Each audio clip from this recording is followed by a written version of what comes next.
느헤미야 5번째 시간입니다. 하나님의 자존심을 위해라고 하는 제목입니다. 1974년 2월 20일에 있었던 일입니다. 이미 2차 대전이 종료된 지 29년이 지났는데 필리핀 민다나오 섬 옆에 있는 루방 섬에 일본군 패잔병이 아직도 있는 것으로 확인이 되었습니다. 그는 29년 4개월 만에 필리핀 정글에서 나오게 된 오다노 히로라고 하는 일본군 소위입니다. 혹시 사진이 나옵니까? 예. 이 사람은 1944년, 그러니까 이 2차 대전이 끝나기 바로 직전에 이 필리핀으로 배속이 되었습니다. 그리고 천황폐하를 위해서 전멸하는 한이 있더라도 절대로 투항하지 말라고 하는 그 상관의 명령을 아로새기면서 이 사람은 전세가 불리해지자 정글 안으로 숨어 들어갔던 것입니다. 이제 2차 대전에서 미국이 승리하고 미국이 필리핀에 진주한 다음에 일본의 항복을 알리는 삐라를 정글 지역에 많이 살포했습니다. 그런데 이 오다노라고 하는 이 사람은 그 패전을 믿지 않았던 것입니다. 그리고 이 모든 것이 미군들의 공작이라고 생각을 했습니다. 어느 날 1974년도에 그 섬을 방문했던 그 일본인 기자에 의해서 이 사람이 맞닥뜨리게 되었고요. 그 기자를 통해서 이 사람이 이제 일본이 패망했다라고 하는 모든 사실을 다 듣게 되었습니다. 그래도 이 사람이 나오지 않는 것입니다. 뭐냐 하면 나에게 명령을 한 나의 상관이 와서 투항하라고 명령을 하면 그때서야 내가 나가겠다라고 하는 것입니다. 하는 수 없이 이 사람의 소속 부대를 찾아봤고요. 이미 전쟁 끝난 지 30년 되지 않았습니까? 그 상관이 뭐 하는지를 찾았습니다. 그랬더니 이 상관이 일본 어느 시골에서 서점을 운영하고 있는데 그 사람을 쫓아간 겁니다. 당신 부하가 지금 아직도 30년 동안 지금 정글에서 전쟁하는 마음으로 살고 있다. 당신이 투항하지 말라 그래가지고 지금 이 사람이 아직도 투항을 안 하는데 당신이 와서 투항하라고 명령을 해야 이 사람이 듣겠다고 한다. 그래서 결국 그 상관은 자기는 가고 싶지 않은데 이 한 사람 때문에 가게를 잠깐 문을 닫고 그곳에 가서 그 사람을 데리고 온 것입니다. 이 사람이 이 오노다 히로라고 하는 이 사람이 나중에 그 나리타 공항에 도착해가지고 일본 사람들한테 했던 첫 마디는 무엇이냐 하면 살아 돌아와서 부끄럽습니다. 그런 얘기를 했던 것입니다. 천황폐하를 위해서 끝까지 싸우다 죽었어야 되는데 다른 사람들은 다 죽었는데 나는 죽지 못했습니다. 살아 돌아와서 부끄럽습니다. 이렇게 얘기했다는 거죠. 70년대 그 초반에는요, 일본이 2차 대전에서 그 패망한 나라 아닙니까? 그래서 사람들이 전부 다 마음이 침체되어 있는데 이 사람의 그 기자회견을 보면서 사람들이 놀란 거죠. 그러면서 이런 얘기를 했습니다. 마지막 사무라이가 돌아왔다. 진정한 일본의 정신을 가진 사무라이가 돌아왔다라고 하는 것입니다. 지금 저 사람 사진에 나와 있는 그 옆에 하얀 칼자루는요, 저 사람이 그때까지 보관하고 있던 일본도입니다. 그런데 이 칼이 얼마나 시퍼렇게 날이 서 있는지 바로 사용할 수 있는 그러한 칼이었고요. 또 하나 그 사람이 가지고 있던 소총은 주기적으로 그 습기가 많은 정글에서도 이 사람이 잘 관리를 했기 때문에 늘 사용 가능한 상태에 있었다라고 하는 것입니다. 세상에서는요, 인간인 그 천황을 위해서도 어떤 사람은 자기에게 투항 명령이 내리지 않았다고 30여 년을 그 정글에서 홀로 싸움을 하는 사람들이 있습니다. 우리는 지금 5번째 이 느헤미야서를 배워가고 있습니다. 느헤미야가 성을 재건하는 이야기입니다. 예루살렘 성이 재건되는 것은 바로 우리의 영적인 성이, 우리의 믿음의 영적인 성이 건축되고 있는 것을 의미하는 것입니다. 이제 그 성이 건축되기 시작하자 반대하는 세력들이 등장합니다. 1절, 2절 말씀입니다. 산발라샤라고 하는 사람이 등장하는데 이 사람은 사마리아 총독입니다. 유다 땅보다 더 북쪽에 있는 그 사마리아 지역의 총독이었죠. 느헤미야가 오기 전까지는 이 사람이 이 유다 지역까지 자기가 관할했던 그러한 사람이었고 이권을 가지고 있던 사람이었습니다. 그런데 이 사람이 그 성 건축된다 함을 듣고요, 분노해서 유다 사람을 비웃으며 5가지로 이야기합니다. 2절 한번 볼까요? 자기 형제들과 사마리아 군대 앞에서 일러 말하되 이 미약한 유다 사람들이 하는 일이 무엇인가? 스스로 견고하려는가? 제사를 드리려는가? 하루의 일을 마치려는가? 불탄 돌을 흙무더기에서 다시 일으키려는가? 아주 하나하나 꼬집어 가면서 이 사람이 유다 사람들을 조롱하고 비웃고 있는 것입니다. 여러분, 믿음 생활을 하면서 살펴보면 세상에는 늘 이런 사람들이 있다라고 하는 것이죠. 일이 잘 되어가려고 하면 꼭 김 빠지는 소리를 하는 사람들이 있다라고 하는 것입니다.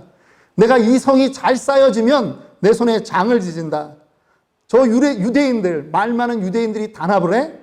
지나가는 개가 웃겠다. 뭐 이런 식의 얘기를 하는 사람들이 분명히 있었다라고 하는 것이고요. 오늘 성경은 그 인물을 산발랏이라 이야기하고 있습니다. 그런데 더 얄미운 사람도 나옵니다. 3절 볼까요? 이 사람한테 부하내동에서 암몬 사람 도비아가 곁에 있다가 또 이렇게 말합니다. 그들이 건축하는 돌성벽은 여우가 올라가도 곧 무너질 것이라. 뭐 대단한 호랑이 사자가 올라가는 게 아니라 아주 작은 동네 여우가 올라가도 무너질 거라, 이렇게 또 조롱하는 사람이 있다라고 하는 것입니다. 우리 한국 속담에 때리는 시어머니보다 말리는 시누이가 밉다라고 하는 말이 있지 않습니까? 이럴 때 쓰는 말입니다. 이스라엘 사람들은 뭘 해도 안 될 것이다 라고 비꼬는 것이죠. 우리의 감정선을 건드리는 것입니다. 사람이 아무리 의지가 강해도요, 이 감정이 상하면 일이 안 되는 것입니다. 그런데 지금 이 사람들이 1절부터 4절까지 나오는, 3절까지 나오는 그러한 모든 내용들은 이 이스라엘 백성들의 감정을 아주 꼬고 있는 것이죠. 지금 이 이스라엘 사람들이 하는 일이 무엇입니까? 그들은 지금 단순히 성을 쌓는 것이 아닙니다. 이 성이라고 하는 것은 바로 하나님의 자존심이거든요. 하나님의 자존심을 세우는 일을 하고 있습니다. 그런데 지금 이 사람들이 지금 이 유다 백성들을 비아냥거리는 것입니다. 그런데 이런 말들을요, 여러분 자꾸 들으면 어떻게 됩니까? 힘이 빠집니다. 제가 예전에 대학 다닐 때요, 86년도로 기억되는데 대학교 2학년 옛날에는 무슨 일들이 있었냐면, 그 대학교 1학년 때는 문무대라고 하는 곳을 방문해서 일주일간 군사훈련을 받았고요. 대학교 2학년 때는 이 전방 지역을 대학생들이 일주일간 참여를 합니다. 그런데 계속 뭐가 들리냐면 저쪽에서 북쪽에서 그 대남 비방 방송이 들리는 거예요. 그런데 이거를 계속 들으면 사람들이 북한에서 하는 말이 그런가 싶어서 탈영하는 사람들이 생기는 거죠. 월북하는 사람들이 생깁니다. 그래서 남쪽에서도 같은 대북 방송을 하는 겁니다. 그랬더니 지난번에 그 판문점 초소에서 오창성이라고 하는 그 한 청년이 총을 맞으면서도 귀순하지 않았습니까? 근데 아주대로 와가지고 이국종 교수의 치료를 받고 이 사람이 깨어난 다음에 하는 말이 뭡니까? 아이돌 그룹 볼 수 있느냐? 그 얘기를 하지 않습니까? 한국에서 대북방송 틀어놓는 게 전부 뭐냐 하면 아이돌 노래 틀어준다라고 하는 거예요.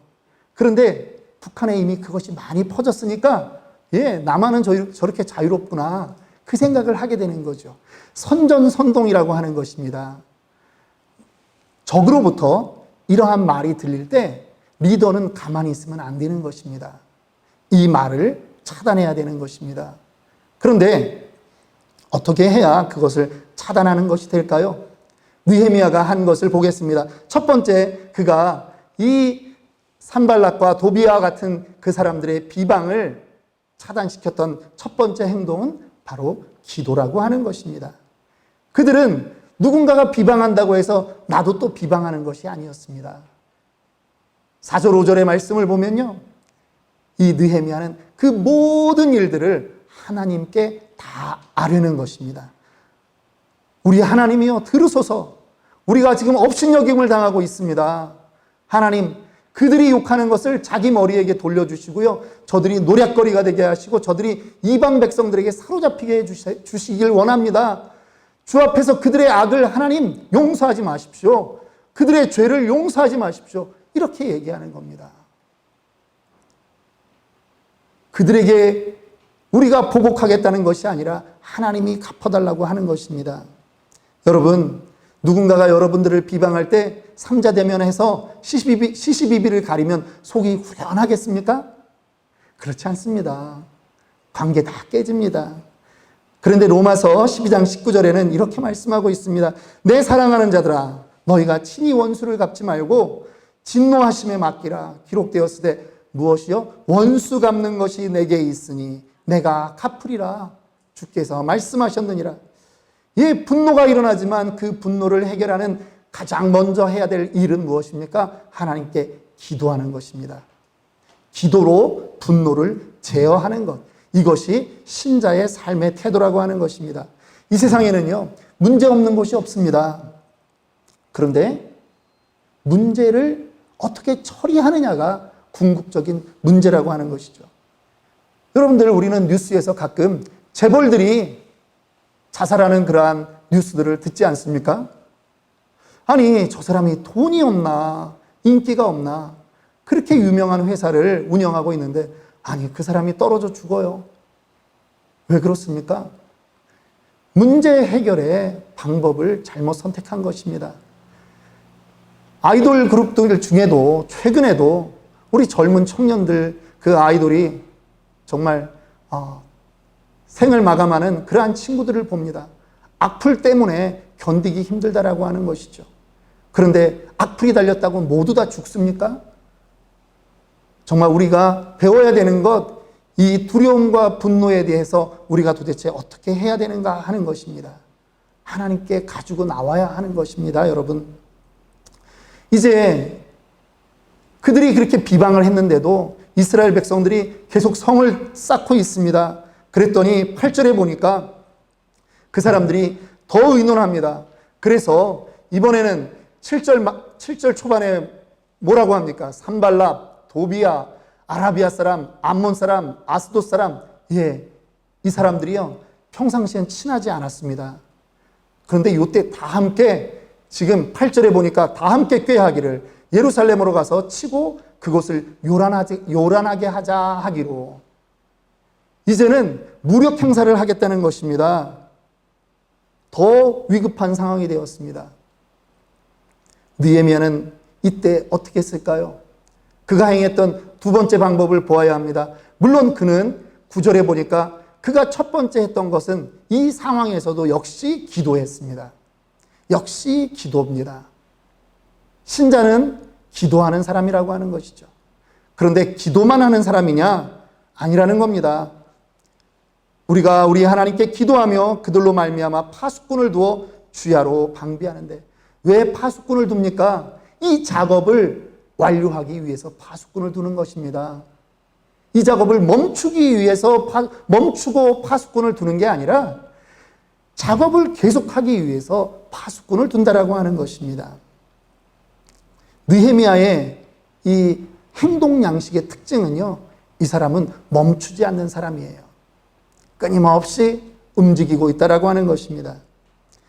만약에 두려워서 이 사람이 멈춘다면 누가 좋아하겠습니까? 그 일이 진행되지 않기를 원하는 다른 사람들이 좋아하는 거죠. 그 영화 유명한 대사 중에 이런 대사가 있습니다. 설경구 씨가 했던 얘기인데, 끝날 때까지 끝난 것이 아니다. 뭐 처음 듣는 것처럼 그렇게 반응들이 그러십니까? 예. 영화에 그 대사 있죠? 끝날 때까지 끝난 것이 아니다. 제가 중국에 가서 이제 유학을 갔거든요. 박사과정 유학을 갔는데, 공부하다가 그만 돈이 이렇게 제대로 안 오게 되는, 아버님이 쓰러지시는 바람에 돈이 안 오게 되는 상황이 생김으로 인해서 제가 이제 사업을 하게 되었습니다.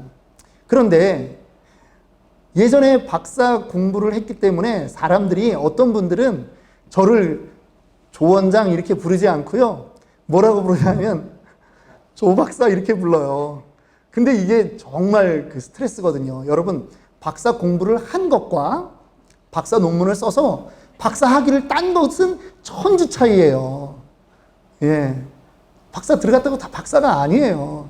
근데 그렇게 부른다는 거죠. 이게 그 매번 저 박사 아닙니다. 이러기도 정말 힘든데 마치 그럴 때마다 어떤 느낌이 드냐면 화장실 들어갔다가 왠지 그냥 나온 그 느낌이 있죠. 뭔가 끝내지 않은 그러한 느낌이 있다라고 하는 것입니다. 여러분 한번 생각해 보세요. 느헤미야가요, 폐허 위에서 지금 성을 쌓았습니다. 그런데 성이 한 절반쯤 올라갔어요. 그런데 그때 성 쌓는 일을 중단했어요. 그러면 지금 이 성은 완성이 된 겁니까? 안 된 겁니까? 안 된 거죠. 그냥 폐허 위에 또 돌 올려놓은 것밖에 안 된다라고 하는 거죠. 그냥 폐허의 또 다른 모양인 겁니다. 지금 멈춰서는 안 되는 것입니다. 느헤미야는요, 지금 자기 집을 쌓고 있는 거라면 아마 멈출 수 있었을 것입니다. 그런데 그는 자기가 이 땅까지 온 분명한 목적을 가지고 있었습니다. 내가 지금 하는 일은 무엇이다? 나는 비록 눈에 보이는 예루살렘 성벽을 쌓고 있지만 그것은 바로 눈에 보이지 않는 하나님의 자존심을 세우는 것이다 라고 하는 것이죠. 그렇기 때문에 멈출 수 없다라고 하는 것입니다. 서두에서도 말씀드렸습니다만 일본군 오노다 히로라고 하는 그 사람은요, 자기는 천황의 군대다. 그리고 자기는 상관의 그 명령, 죽을 때까지 죽는 한이 있더라도 투항하지 말라고 하는 그 명령 때문에 그 자존심 하나로 투항하지 않았어요. 우리는 일본을 싫어하죠. 그러니까 그 사람의 행동이 우리에게는 그냥 영웅이라니, 바보 아니냐, 우리는 그렇게 얘기할 것입니다. 그런데 일본인에게는 이 사람의 행동은 다르게 보이는 것이죠. 잃어버린 그 사무라이의 정신이 그 사람에게 있었다라고 그렇게 보는 것입니다. 지금 산발락과 도비아와 여러 주변 사람들은 이 느헤미야를 저 이상한 사람이다, 아닥사스다 왕 그 궁전에 수산궁에서 술관원으로 있으면 최고의 지위를 누리고 있는 그 사람이 도대체 왜 저런 성벽이나 쌓으러 왔느냐, 지금 그렇게 이야기하는 것입니다. 믿음의 싸움을 해나가는 우리에게도요, 방해가 있습니다. 우리는 그것을 시험이라고 하고 때로는 영적 전쟁이라고 말합니다. 여러분, 우리의 삶이 모두 다 영적 전쟁의 한가운데 있다는 걸 여러분들은 아십니까? 에베소서 6장 12절 말씀 우리 한번 같이 읽도록 하겠습니다.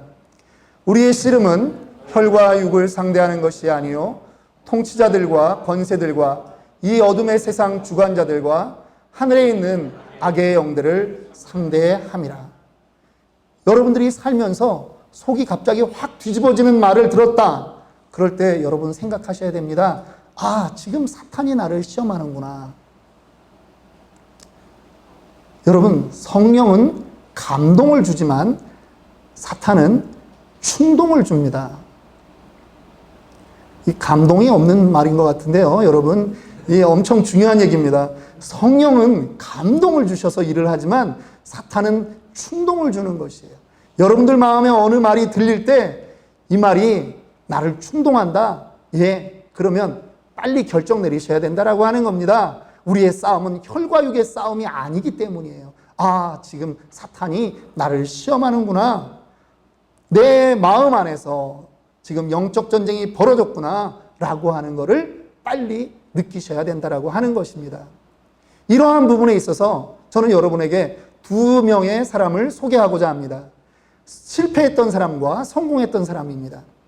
여러분들이 다 알만한 사람들입니다. 모세라고 여러분들 들어보셨죠? 이스라엘의 가장 위대한 영웅입니다. 애굽에서 430년 동안 종노릇하던 그 백성들을 하나님의 명령으로 인도해 낸 사람입니다.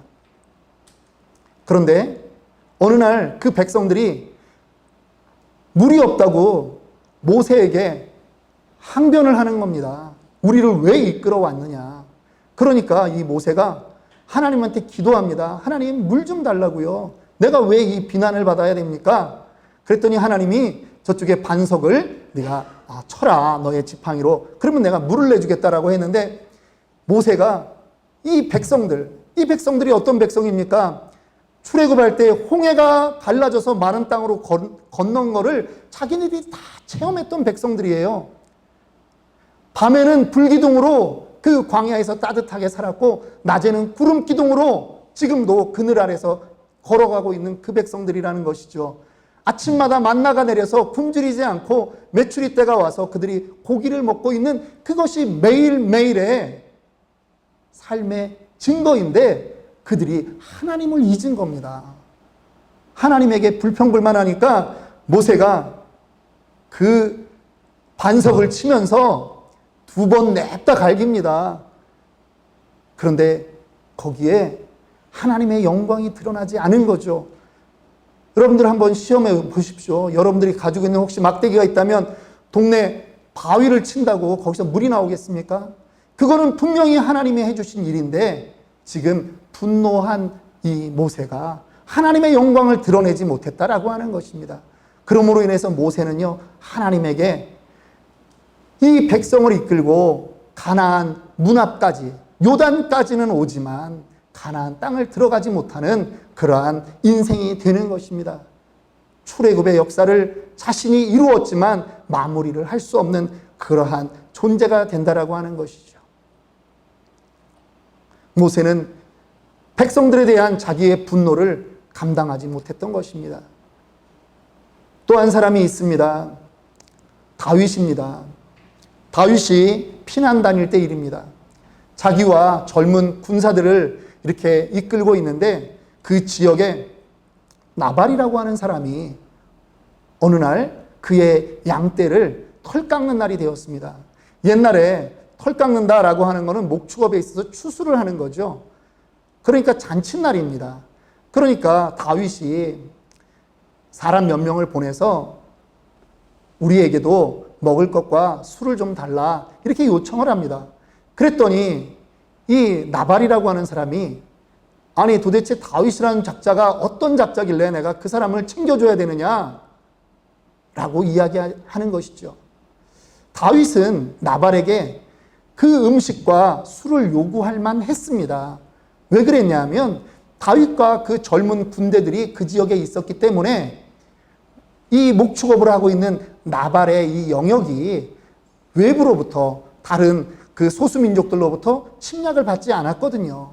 그래서 다윗은 충분히 그렇게 생각을 하고, 나를 챙겨줄 수 있겠구나 라고 보냈다라고 하는 것이죠. 그런데 돌아온 대답은 아주 싸늘했습니다. 다윗이 갑자기 화가 나는 것입니다. 저 나발이라는 자를 내가 단칼로 쳐 죽여야 되겠다라고 해서 군대를 이끌고 출발을 하는데, 나발의 아내 아비가일이 먹을 양식과 술을 챙겨가지고 빨리 오는 것입니다. 그리고 다윗에게 내 남편을 용서해달라. 내 남편 그 이름이 나발, 미련한 자 아니냐. 당신이 미련한 자와 상대하면 되겠느냐. 다윗이 그 말을 듣고 거기에서 칼을 거두는 거죠. 여러분, 이스라엘 사람들은 지금도 그 국기의 이름을 다윗의 별이라고 하지 않습니까? 다윗은 성군으로 기억되어 있습니다. 그런데 그날 다윗이 자기의 분노를 제대로 관리하지 못했다면 그는 자기의 마음대로, 자기의 기분대로 사람을 죽이는 그러한 폭군 중에 한 명으로 이름이 기록됐을 것입니다. 이것이 모세와 다윗에게 있었던 영적 전쟁이라고 하는 것입니다. 여러분들에게도 동일하게 이와 같은 전쟁들이 있는 것입니다. 사탄은 우리로 하여금 믿음의 싸움을 멈추게 하는 것이죠. 믿음의 여정을 중단하게 하는 것이 사탄의 작전인 것입니다. 지금 느헤미야가 당면한 문제도 바로 이 연합군들의 침략 소식입니다. 어떻게 해야 되겠습니까? 멈춰야 되겠습니까? 느헤미야는 멈추지 않았습니다. 방비하며 그들은 칼과 창과 활을 들고 계속 일을 하는 것입니다. 13절에 보니까 내가 성 뒤 낮고 넓은 곳에 백성으로 그 종족을 따라 칼과 창과 활을 가지고 서게 하고, 무기를 들고 지금 그 일을 하게 했다는 것입니다. 우리가 읽었던 이 4장 읽지 않았지만 4장 마지막 절 23절에 보니까 나나 내 형제들이나 종자들이나 나를 쫓아 파수하는 사람들이 다 그 옷을 벗지 아니하였으며 물을 기르러 갈 때에도 그 기계를 잡았었느니라. 지금 이 작업을 하는 동안 그들이 옷조차 갈아입지 않았다라고 하는 거죠. 물을 뜨러 갈 때도 기계, 뭡니까? 무기를 내려놓지 않았다라고 하는 것입니다. 그렇기 때문에 이 4km가 넘는 이 예루살렘 성벽을 재건하는 이 일이 단 52일 만에 다 이루어지는 그러한 성과를 거두는 것입니다. 오늘 우리는 두 가지를 배울 수 있습니다. 하나, 문제가 생기면 무엇부터 하라고요? 기도해야 됩니다. 둘째, 문제가 생겼다고 멈추면 된다, 안 된다? 안 된다. 문제가 생기면 기도하고 지금 내가 하고 있는 일은 꾸준히 해야 된다라고 하는 것입니다. 그런데 저는 오늘 이 4장을 읽어가면서요, 질문이 하나 생깁니다. 아니, 예루살렘 성은 하나님의 임재의 상징이고 하나님의 기뻐하는 도성 아니겠습니까? 그런데 그 성벽을 건축하는 그 일은 하나님도 기뻐하시고 당연히 하나님이 축복해 주셔야 되는 일인데 이 성벽 건축에 왜 자꾸 이렇게 비난과 조롱만 생기느냐 하는 것이죠. 왜 그럴까요, 여러분?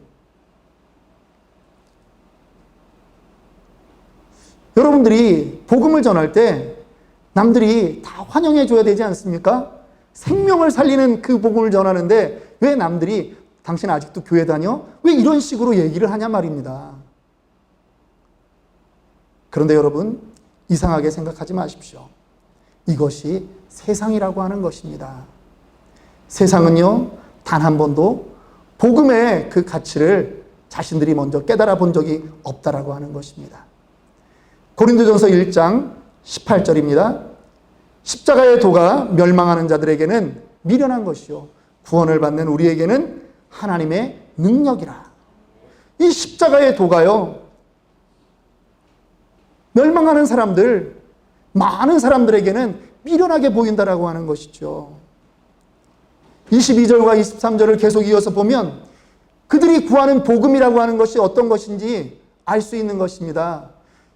유대인들은요, 복음을 뭐라고 생각합니까? 표적을 구한다라고 하는 것입니다. 유대인들은 표적을 구하고 헬라인들은 지혜를 찾으나. 왜 그렇습니까? 유대인들은 표적이 있어야 믿을만하지 않겠느냐라고 이야기한다라고 하는 것입니다. 헬라 사람, 헬라가 어디입니까? 그리스, 아테네 사람들, 철학의 도시 아니겠습니까? 지혜를 구한다는 거죠. 그럴듯한 말로 나를 설득해봐라. 너의 논리로 나를 설득하지 않으면 나는 그거를 복음으로 인정할 수 없다라고 하는 것이 이 도시 사람들의 말이다라고 하는 것입니다.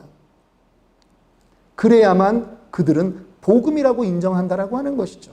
그런데 그런 사람들에게 바울이나 오늘날 우리 신자가 보여줄 수 있는 것은 무엇밖에 없다고요? 십자가밖에 없다라고 하는 것입니다. 그랬더니 이 십자가가 유대인에게는 꺼려지는 것이고 헬라인에게는, 이방인에게는 미련하게 보인다라고 하는 것입니다. 23절 말씀에 우리는 십자가에 못 박힌 그리스도를 전하니 유대인에게는 꺼리끼는 것이요 이방인에게는 미련한 것이로다. 왜 십자가, 이 십자가가 도대체 무엇이기에 유대인들은 그것을 꺼리끼냐 하는 질문을 해봐야 하는 것입니다. 신명기 21장 23절은 모세의 기록입니다. 모세는 뭐라고 기록합니까? 맨 밑에 줄입니다. 나무에 달린 자는 하나님께 저주를 받은 자다. 모세가 율법에 딱 써놓은 거 아닙니까? 나무에 달려 죽은 자는요, 저주받은 자라는 겁니다. 그런데 예수님이 지금 어디에 달렸어요? 나무에 달렸어요. 십자가라고 하는 그 나무에. 그러니까 저주 아래에 있는 자인데 그거를 복음이라고 나한테 믿으라고 한다니 꺼려지는 거죠. 저주 아래에 있는 그 예수를 내가 어떻게 믿겠냐라고 하는 것입니다. 이방인들은 왜 이 십자가 복음을 믿지 못합니까? 십자가가 뭐예요? 로마 사람들의 형틀이라는 거죠. 로마 사람들에게 이 십자가는 로마 시민권을 가진 사람은 절대 십자가에 달지 않습니다. 너무나 고통스러운 형벌이기 때문에. 그런데 자기네 나라에 반대해서 반역을 하거나 그렇게 일어난 사람들에게는 가장 잔혹한 이 십자가 형벌을 준다라고 하는 것이죠. 그런데 십자가에 달린 젊은 예수라는 사람을 구세주라고 하고 그 사람을 믿으라고 하니까 이건 미련해 보이는 거죠. 만약 오늘날 여러분들에게 수갑을 보여주면서 야, 너의 구세주가 이 수갑을 차고 죽어주셨다 그러면서 수갑을 믿으라고 하면 여러분들은 그렇게 믿을 수 있겠습니까? 그게 아니라는 거죠. 그런데 도대체 왜 이 십자가가 하나님의 지혜요, 하나님의 능력이 되는 것이냐? 여러분들, 우리 모두가 죄인이라는 것을 인정합니다. 죄가 이 땅에 들어왔습니다. 죄의 결과는 무엇입니까? 모두 다 죽는 것입니다. 이 죽음의 문제를 해결해야 되는데 죄인은 남을 위해서 죽어줄 수 없다라고 하는 것이죠. 나도 죄인인데, 나도 옥에 갇혀 있는데 내가 누구를 풀어주겠습니까? 그래서 하나님께서 사람을 사랑하셔서 하나님이 고안한 방법은 바로 그 자기의 분신, 자기의 독생자 예수를 이 땅에 보내서 죽이는 것, 그것이 하나님의 방법이라고 하는 것입니다. 죄 없는 하나님의 아들 예수 그리스도가 동정녀의 몸을 통해서 이 땅에 오신 것입니다. 온 목적이 분명합니다. 왜 왔습니까? 죄인을 위해서 죽으러 오신 것입니다. 예수님은요, 절대 자살하면 안 돼요. 죽었다고 그것이 전부 다 구원이 되는 것이 아니라는 겁니다. 예수님은 죽어야 되는데도 조건이 있는 것입니다. 피 흘려 죽으셔야 되는 거예요. 오늘날의 사형제도처럼 목매달아 죽으면 안 되는 거예요. 예수님은 피 흘려 죽으셔야 되는 거예요. 이게 가장 전제 조건이에요. 왜 그렇습니까? 히브리서 9장 22절에 율법을 쫓아 거의 모든 물건이 피로써 정결되나니 피 흘림이 없은즉 사함이 없느니라. 피 흘림이 필요한 거예요. 그냥 예수님이 십자가에 달려 그냥 죽은 게 아니라는 거예요. 피 흘리기 위해서 죽은 거예요. 이스라엘은 이 모형을 가지고 있었습니다. 하나님이 아담과 하와가 범죄해서 에덴에서 쫓겨날 때 하나님이 짐승을 잡아서 그들에게 가죽옷을 만들어 입혀주셨어요. 그 다음부터 이스라엘의 모든 제사는 바로 양을 잡아 죽이는 제사입니다. 피 흘림이 있는 것입니다. 6월절 이스라엘 백성들이 애굽에서 나오기 전날 장자를 다 죽이는 그 10번째 시험에 있어서 이스라엘 백성들이 살아날 수 있는 그 유일한 방법은 무엇입니까? 양을 잡아 그 피를 문설주에 바르는 것입니다. 그 피를 보고 죽음의 사자가 지나가는 것이죠. 우리는 예수의 피보혈로 우리는 용서받은 사람들입니다.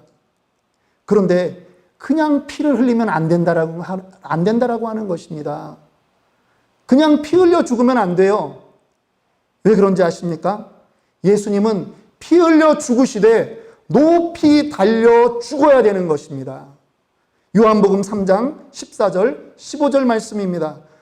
예수님이 직접 하신 말씀입니다. 모세가 광야에서 뱀을 든 것 같이 인자도 들려야 하리니 이는 그를 믿는 자마다 영생을 얻게 하려 하심이니라. 모세를 통해서 이스라엘 백성들이 광야에 나왔는데 늘 하나님께 원망합니다. 그래서 어느 날 하나님이 또 불뱀을 보내서 이스라엘 백성들을 물게 했습니다. 그리고 죽어나가는 거예요. 모세가 하나님께 간구합니다. 하나님, 이 백성들을 용서해달라고. 그랬더니 하나님이 그 해결책으로 무엇을 주십니까? 놋뱀을 만들어라. 구리로 뱀을 만드는데 그것을 장대에 달아서 높이 올려라. 그것을 보는 사람은 나을 것이다. 예수님이 지금 그 얘기를 하는 겁니다. 장대에 달린 놋뱀을 본 사람마다 그 불뱀에 물린 것으로부터 나았습니다. 그런데 예수님도 어떻게 죽어야 되느냐? 인자도 들려야 한다라고 하는 것입니다. 그러면 많은 사형 제도 중에 도대체 어떤 사형 제도가 죽는 사람을 높이 달아 죽이느냐 하는 것이죠. 그것이 바로 십자가라고 하는 것입니다. 십자가라고 하는 제도는 페르시아 시대에 만들어졌습니다. 그러나 페르시아 때는 그것이 그렇게 성행하지 못했고요.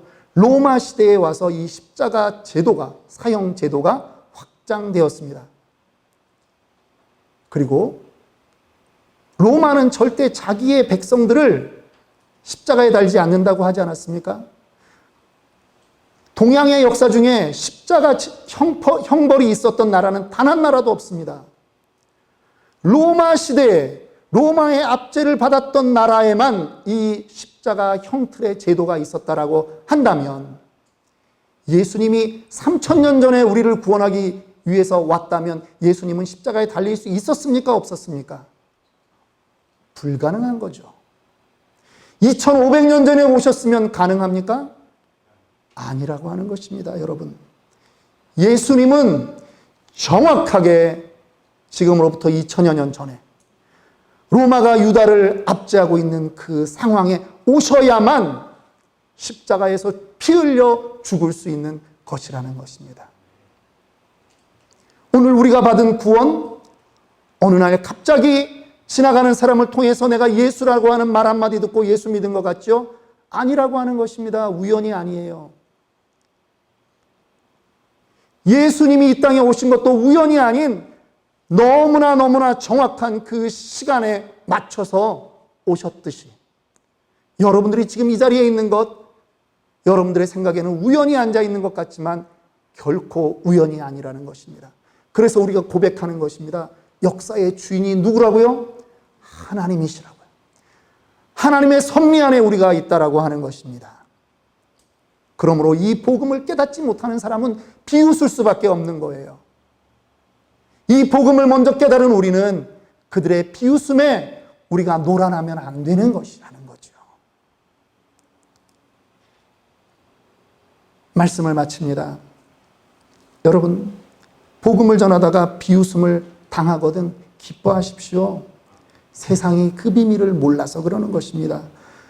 누군가가 내 감정을 건드리고 나를 비웃으면 여러분 상대하시면 안 됩니다. 우리는 멈출 수 없는 사람이거든요. 우리는 그때마다 기도하고 우리는 또 달려가야 되는 믿음의 경주를 해야 되는 것입니다. 멈추는 사람은 어떤 사람입니까? 사명이 없는 사람은 멈추는 겁니다. 달려가야 될 이유가 없거든요. 내가 이거를 극복해야 될 이유가 없거든요.